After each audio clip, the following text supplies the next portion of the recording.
मुझे माफ़ कर दो बड़ी बहू। निर्मला जी आज अपनी कोठी में जीवन की संध्या में नितांत अकेला जीवन व्यतीत कर रही थीं।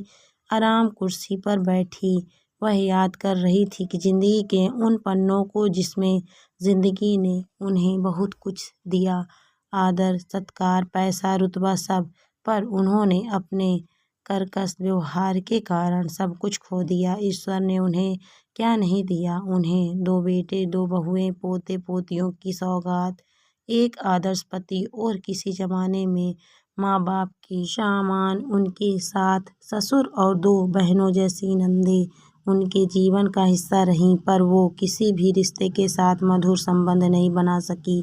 जीवन के किसी भी रिश्ते को वह दिल से नहीं निभा सकी। आज उन्हें अफसोस होता है अपनों के साथ किए उनके खुद के व्यवहार पर। उन्हें आज भी याद है जब वह अपने बड़े बेटे के लिए लड़की पसंद करने गई थी। पहले ही नज़र में ऋतु की सादगी उनके मन में घर कर गई थी। उसके लंबे काले बाल, बोलती हुई आंखें और होठों पर मधुर मुस्कान, बस फिर क्या था। सभी ने ऋतु को हवेली की बड़ी बहू के रूप में स्वीकार कर लिया था। जल्दी ही जन्म पत्री और अन्य औपचारिकताएं पूरी होने के बाद विवाह की तारीख पक्की हो गई। सब कुछ अच्छा हो रहा था। हवेली जगर मगर कर रही थी। लंबी झालरों फूलों से हवेली भी निखर कर आ रही थी। हर तरफ विवाह की रौनक थी। निर्मला और अमोल जी का बड़ा पुत्र माधव जब दूल्हा बनकर निकला तो कस्बे के हर व्यक्ति के मुंह पर वाह वाह थी। शहर का हर व्यक्ति उस बारात में उमंग में नाचने के लिए बेकरार था। ऋतु जैसी बड़ी बहू पाकर निर्मला जी भी फूली नहीं समा रही थी। आस पड़ोस में हर तरफ उनकी बड़ी बहू की सादगी और सुंदरता की चर्चा थी। निर्मला जी की बहू की मुंह दिखाई करने आने वाली हर महिला उनकी बहू की तारीफ करती और हृदय में थोड़ी कुढ़न भी रखती कि इतने कर्कश स्वभाव की महिला इतनी सभ्य सुंदर बहू के साथ किस प्रकार निभा पाएगी। निर्मला जी की खुद की सास पार्वती जी भी पोते की शादी का अरमान न जाने कब से सजाए बैठी थी। आज हवेली की बड़ी पोत बहू को पाकर निहाल हुई जा रही थी। ढेर सारे पैसे न्यौछावर कर उन्होंने अपनी बड़ी बहू पर उतार कर काम वाली को दे दिए। उधर निर्मला जी की दोनों नंदे भी अपने भैया भाभी से कहने लगी, भैया बहुत सुंदर और सुशील बहू आई है हमारे माधव की। अपनी भाभी के व्यवहार को सोचते हुए उन्होंने कहा, देखना कुछ समय जरूर देना बड़ी बहू को हवेली के तौर तरीकों को समझने के लिए। लेकिन निर्मला जी को अपनी नंदों का सुझाव पसंद नहीं आया। उधर ऋतु ने भी जल्दी ही अपने सौम्य स्वभाव से घर के छोटे से लेकर बड़ों तक के दिल में अपनी जगह बना ली थी। हवेली के नौकर चाकर भी अब निर्मला जी को आवाज न देकर किसी भी काम के लिए बड़ी बहू को ही आवाज लगाते। धीरे धीरे निर्मला जी को अपना आसन डोलता नजर आने लगा। उन्हें लगा कि कहीं मेरा दर्जा इस घर में दोयम दर्जे का ना हो जाए। उनके पति, दोनों बेटे छोटे छोटे काम चाय नाश्ते के लिए बड़ी बहू पर ही आश्रित होते चले गए।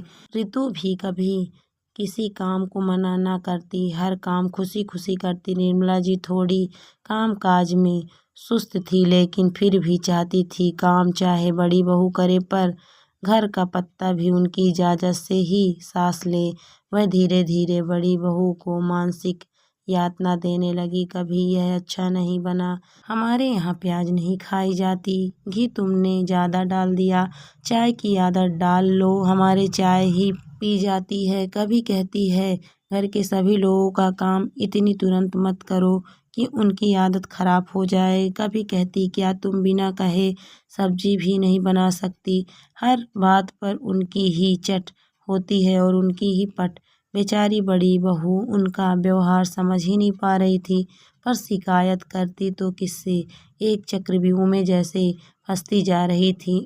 उम्र ही क्या थी, सिर्फ 21 वर्ष की ही तो थी। भरे पूरे घर से आई थी, पर मायके में इस तरह का व्यवहार किसी का नहीं देखा। ऊपर से जल्द ही नन्हे मेहमान के आने की खबर घर में फैल गई। घर भर में खुशियां छा गई, पर बड़ी बहू ना तो खुद को संभाल पा रही थी, ना ही अपनी सास को समझ पा रही थी। उधर निर्मला जी के पति ने एक कोठी तैयार कराई थी जिसमें वह सपरिवार जाकर बसना चाहते थे, पर निर्मला जी अपनी सास को अपने साथ नहीं ले जाना चाहती थी। उन्होंने धीरे धीरे मन में प्लान बनाना शुरू किया। वह पूरा दिन बातों का बतंगड़ बनाती रहती। कभी कहती मेरा चांदी का सिक्का खो गया है, किसने लिया होगा। कभी कहती तुमने पूरे घर में पोछा लगाना चाहिए जिससे बच्चा नॉर्मल डिलीवरी से हो। बेचारी रितु आत्मविश्वास खोती जा रही थी। उसके ससुर और पति भी क्लेश के डर से कुछ न कह पाते। शिकायत बहुत थी पर स्वभाव नहीं था उसका शिकायत करने का, तो सहती गई। कभी कभी देवर ही कहता कि आप भी ना माँ भाभी को बेवजह परेशान करना बंद करो, तो इस पर भी निर्मला जी कहती चुप रहा कर, भाभी के ही हिदायती आने दे तेरी बहू को, उसकी भी ऐसी ही क्लास लूंगी। धीरे धीरे समय बीता। नन्हे मुन्ने का जन्म हुआ। घर में एक बार फिर से खुशियों का माहौल था, पर निर्मला जी ने जल्द ही यह ऐलान कर दिया कि वह अपने पति अपने छोटे बेटे के साथ जाकर नई कोठी में रहेंगी। बड़ा बेटा, उनकी सास और उनकी बड़ी बहू इस हवेली में ही रहेंगे। वो तो बस अपनी जिम्मेदारी बड़ी बहू के ऊपर छोड़कर ऐश से जीवन जीना चाहती थी। कोई कुछ न बोला, सब कुछ उनके मन मुताबिक होता चला गया। करीब 8 साल बाद उनके छोटे बेटे का विवाह हुआ। छोटी बहू जल्द ही निर्मला जी का व्यवहार समझ गई। उसने जल्द ही निर्मला जी को करारा जवाब दिया। कोर्ट कचहरी होते होते बचे। घर की इज्जत बचानी पड़ी, मुश्किल से बच पाई। जल्द ही छोटा बेटा अपनी पत्नी और बच्चों के साथ अलग हो गया। उधर निर्मला जी की सास भी स्वर्ग सुधार गईं। बड़ी बहू और बेटे माधव ने उनकी बहुत सेवा की थी। सब कुछ उनकी बड़ी बहू ने संभाल लिया। घर की इज्जत मान मर्यादा पर कभी आँच न आने दी। अब माधव और बड़ी बहू पर अपनी दादी और पूर्वजों का ही आशीर्वाद समझो कि बच्चे पढ़ लिख कर अपने पैरों पर खड़े थे। अब उधर अमोल जी भी इस नीरस जीवन से ऊब चुके थे। उनका अकेलेपन में मन नहीं लगता। वह पोते पोतियों के साथ रहना चाहते थे, पर अपनी पत्नी की जिद के आगे वे बेबस थे। अमोल जी अपनी पत्नी को अक्सर समझाते कि देख, इन संसार में कोई साथ में नहीं आया है। कभी तू यदि पहले गई तो मैं अकेला रह जाऊंगा, या मैं पहले गया तो तू अकेले रह जाएगी। इसलिए समय से ही अपनी गलती को सुधारना चाहिए। हमें हमारे बच्चों के साथ रहना चाहिए। हमारे बच्चों में कोई कमी नहीं है। पर निर्मला जी को नहीं मानना था, नहीं मानी। समय अपनी रफ्तार से चलता गया। एक दिन निर्मला जी के पति अमोल जी भी चल बसे। अब निर्मला जी अपनी कोठी में बिल्कुल नितांत अकेली थीं। अब उन्हें अपनी बड़ी बहू रितु और बेटे माधव की याद आया वह पल जब उन्होंने अपनी बड़ी बहू को मानसिक रूप से बहुत परेशान किया। पर वह अब क्या किया भी जा सकता था। जब चिड़िया चुग गई खेत, तभी दरवाजे की घंटी बजती है। उनकी बड़ी बहू रितु और बड़ा बेटा माधव उन्हें हवेली में ले जाने आए थे। उनकी आंखों में आंसू झरने लगे। उन्होंने ये कहते हुए कि हो सके तो मुझे माफ़ कर दे बड़ी बहू, तुझे लाख शिकायतें होगी पर कभी जुबान तक नहीं लाई।